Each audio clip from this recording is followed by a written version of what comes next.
राधे राधे सभी को, जय जगन्नाथ। आज हम करेंगे जगन्नाथ रथ यात्रा के दर्शन। तो चलिए पकड़ते हैं ट्रेन और पहुंचते हैं जगन्नाथपुरी धाम। स्टेशन बहुत छोटा है पर पुरी से सभी जगह के लिए डायरेक्ट ट्रेन अवेलेबल है। टिकट के लिए भी अलग से काउंटर बनाए गए हैं। भुवनेश्वर तक फ्लाइट से भी आ सकते हैं। ज्येष्ठ मास की स्नान पूर्णिमा पे जब जगन्नाथ महाप्रभु का स्नान होता है और 10 दिनों के लिए मंदिर रहता है बंद। रथ यात्रा आषाढ़ शुक्ल पक्ष द्वितीया के दिन होती है। एक दिन पहले हम यहाँ पहुँचे हैं और मंदिर अभी है बंद। जगन्नाथ मंदिर में हर दिन सूर्यास्त के पहले ध्वजा परिवर्तन किया जाता है, जिसे देखने के लिए बहुत भारी संख्या में भक्तजन एकत्रित होते हैं। शाम के साथ भक्तों की चहल पहल, रौनक और भी बढ़ गई है और अब रात्रि के साथ यहाँ पे मंदिर का भव्य श्रृंगार फूलों से किया जा रहा है। ये जो सेवाएं होती हैं ये सभी भक्तों के द्वारा की जाती हैं। बहुत ही अद्भुत साज सज्जा जगन्नाथ रथ यात्रा के लिए की जा रही है। मंदिर के मुख्य द्वार पे जो छोटे जगन्नाथ विराजमान हैं उनके दर्शन हमें बाहर से भी हो रहे हैं। जय जगन्नाथ। ये हमारे जगन्नाथ के प्रथम दर्शन है, बहुत अद्भुत। जगन्नाथ स्वामी नैन पथगामी भव तू मैं। बस मुझे ये एक ही लाइन याद हुई है जगन्नाथ अष्टकम की। मंदिर फूलों से सज गया है। मुख्य द्वार के राइट साइड में एक लक्ष्मी नारायण का भी मंदिर है छोटा सा। मुख्य द्वार के लेफ्ट हैंड साइड में छोटा सा कुआं है। मंदिर का चल रहा है फूल श्रृंगार और साथ ही कल रथ यात्रा के लिए रथों की भी की जा रही है पूरी तरह से तैयारी। रथ यात्रा के रथों को अंतिम रूप दिया जा रहा है, जिसके लिए बड़े बड़े वृक्षों के जो बड़े बड़े तने होते हैं उन्हें लाया जा रहा है। रथ अंतिम स्वरूप में तैयार हो रहे हैं और इसके साथ ही हम चलते हैं अपने स्थान पर वापस और सुबह आएंगे। जय जय जगन्नाथ। जगन्नाथ मंदिर के कुछ दूरी पर नरेंद्र पुष्करणी तीर्थ है। नरेंद्र पुष्करणी में स्नान का बहुत महत्व है। ज्येष्ठ मास की स्नान पूर्णिमा के दिन प्रभु की स्नान यात्रा इसी नरेंद्र पुष्करणी तक आती है। बहुत अच्छे से इस जगह को व्यवस्थित किया गया है। चारों ओर सीढ़ियाँ बनी हुई हैं जिस पे आप बैठ भी सकते हैं, स्नान भी कर सकते हैं और चारों ओर से इसमें परिक्रमा दर्शन भी कर सकते हैं। बहुत ही सुकून भरा स्थान है ये। यहाँ ज़्यादा गहरा जल यहाँ पे नहीं रहता है। आस्था की डुबकी सभी यहाँ पे लगाते हैं। छोटा सा सरोवर है पर बहुत अच्छा लगता है यहाँ पे, बहुत शांति और सुकून मिलता है। एक छोटा सा जगन्नाथ का मंदिर भी इसके किनारे पे बना हुआ है। ये छोटा जगन्नाथ का मंदिर अब शायद यहाँ से हटा दिया गया है। आगे चलते हैं रथ यात्रा की ओर। बहुत है भीड़। जगन्नाथ रथ यात्रा का है आज दिन और दोनों ओर चल रहे हैं भोजन भंडारे। जगन्नाथ महाप्रभु को मंदिर से रथ में विराजमान किया जाएगा। सबसे आगे होंगे बलदेव, मध्य में होंगी सुभद्रा और आखिरी में रहेंगे जगन्नाथ। सुबह से भीड़ तो बहुत होती है पर क्योंकि पहले भगवान आराम से उठते हैं, बीमार होने के बाद स्वस्थ हुए हैं तो अच्छे से खान पान करते हैं और थोड़ा आराम करते हैं, फिर निकलते हैं 4 के बाद। जगन्नाथ बहुत होले होले से रथ में सवार होते हैं और होले होले से ही उनका रथ आगे बढ़ता है। जगन्नाथ जी का रथ होता है नंदी घोष। बलभद्र जी का रथ होता है ताल ध्वज। सुभद्रा जी का रथ होता है देव दलन। जैसे ही प्रभु का रथ आगे बढ़ने को होता है, रस्सी के साथ खींचने वाले भक्तों की बहुत भागम भाग होती है। बहुत ही सावधानी की ज़रूरत होती है। अगर आप हिम्मत कर सकते हैं तभी रस्सी पकड़ने के लिए आगे बढ़ें, अन्यथा आप दूर से ही यात्रा के दर्शन करें या फिर यात्रा में पीछे पीछे चलें। कोई भी सामान आपके पास नहीं होगा तो बहुत ही अच्छा होगा क्योंकि बहुत भीड़ भाड़ होती है। जैसे जैसे रथ आगे बढ़ता है भक्तों का उत्साह चरम पर होता है। बहुत अद्भुत यात्रा होती है। सभी को अपने जीवन काल में एक बार जगन्नाथ रथ यात्रा के दर्शन अवश्य करने चाहिए। डीडी नेशनल पर जगन्नाथ रथ यात्रा हमेशा देखते आ रहे हैं। बहुत मन था कि एक बार इसका साक्षात अनुभव करें। प्रभु की कृपा से ये सपना साकार। जगन्नाथ रथ यात्रा का पहला विश्राम होता है अपनी मौसी माँ के यहाँ। यहाँ पे यात्रा रात भर रुकती है और प्रातः सुबह पुनः चालू होती है। रात में यहाँ पे प्रभु को भोग कराया जाता है और उसकी जो प्रसादी होती है वही यहाँ वितरित की जा रही है। प्रभु के वस्त्र, फूल, हार जो भी आप लेना चाहें यहाँ पे आपको मिल जाता है।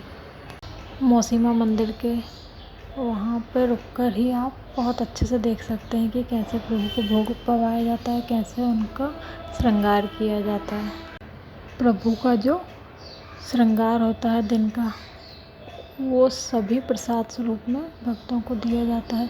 आपको इसका मूल्य देना होता है या फिर अगर उनके जो सेवक जन हैं वो चाहें तो वैसे भी देते हैं, पर अनुरोध है भीड़ में धक्का मुक्की करके ना लेने जाएं।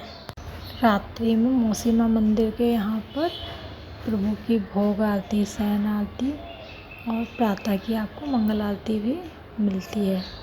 जब यहाँ पे रथ का विश्राम होता है तब आप आसानी से यहाँ दर्शन कर सकते हैं, आरती कर सकते हैं, परिक्रमा कर सकते हैं, रथ को छू सकते हैं, रस्सी को छू सकते हैं। आप मंदिर में आपको जितने अच्छे दर्शन नहीं होते उससे बहुत अच्छे और बहुत करीब से दर्शन रथ यात्रा में आपको मौसी माँ मंदिर के पास होते हैं। जय जगन्नाथ। रात्रि में आप चाहें तो प्रभु की आराधना कर सकते हैं रथ के पास ही बैठकर, या फिर रात्रि में विश्राम करने अपने रूम पे लौट सकते हैं और सुबह पुनः आ सकते हैं। दीप आरती की जाती है, दीपक आपको वहीं पे बिकते हुए मिल जाएंगे, चाहे तो आप अपना भी ले जा सकते हैं। दूसरे दिन प्रातः प्रभु का श्रृंगार आरती भोग होने के बाद यात्रा पुनः आगे बढ़ती है। जो लोग भीड़ भाड़ से बचना चाहते हैं और फिर भी दर्शन को आना चाहते हैं वो जगन्नाथ रथ यात्रा के पहले दिन आकर दूसरे दिन आएँ तो बहुत ही सुकून से और कम भीड़ में उन्हें दर्शन हो जाता है, क्योंकि सारी भीड़ पहले दिन रहती है और दूसरे दिन आधी हो जाती है। पहले दिन ही दर्शन करके लौट जाती है। आराम से दूसरे दिन आप दर्शन करें अच्छे से। दूसरे दिन अधिकतर आपको लोकल और आसपास के ओडिसी और छत्तीसगढ़ी लोग देखने को मिलेंगे। बाहर के टूरिस्ट सभी पहले दिन में ही चले जाते हैं। जगन्नाथ मंदिर की ओर से भी 3 यात्री निवास हैं जिनमें आप वेबसाइट से बुकिंग कर सकते हैं।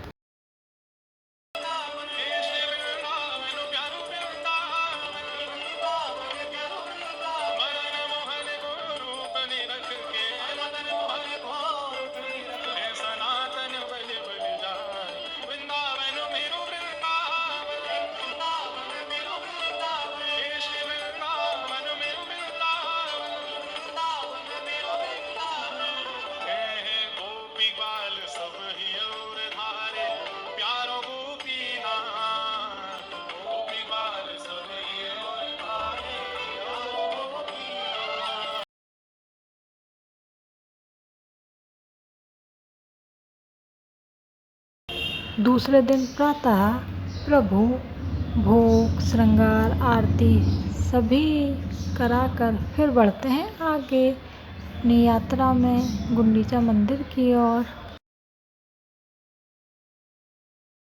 आपको यहाँ पे बहुत अच्छे से होंगे।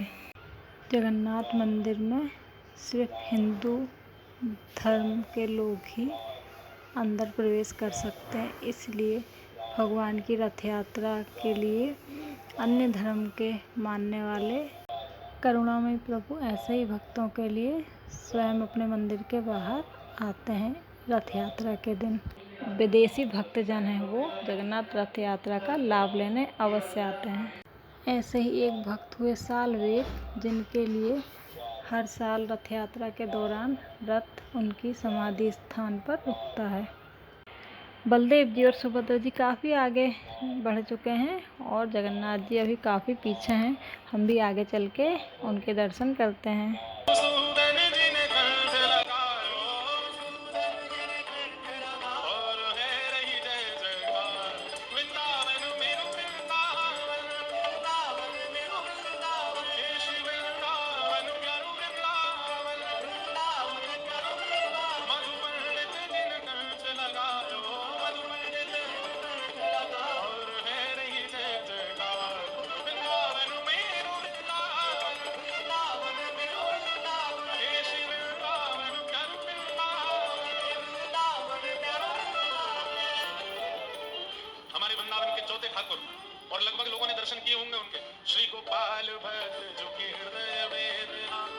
शालिग्राम गोपाल भट्ट दुखी हृदय वेदना प्रगटो शालिग्राम।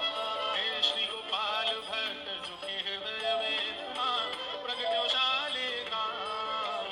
गोपाल भट्ट दुखी हृदय वेदना प्रगटो शालिग्राम।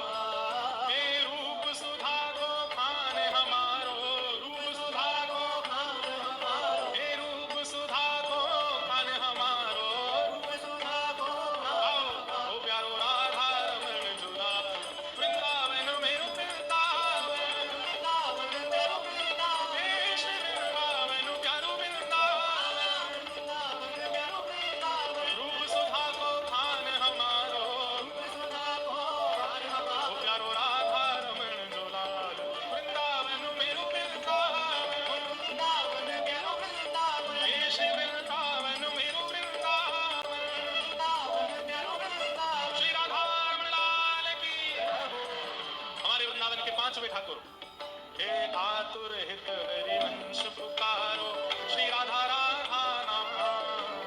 आतुर हित हरिवंश। जो लोगों ने ये यात्रा मिस कर दी हो वो 10 दिन बाद जब प्रभु गुंडीचा मंदिर से जगन्नाथ मंदिर की ओर जाएंगे उस यात्रा में शामिल हो सकते हैं, जिसे कहते हैं बहुला यात्रा।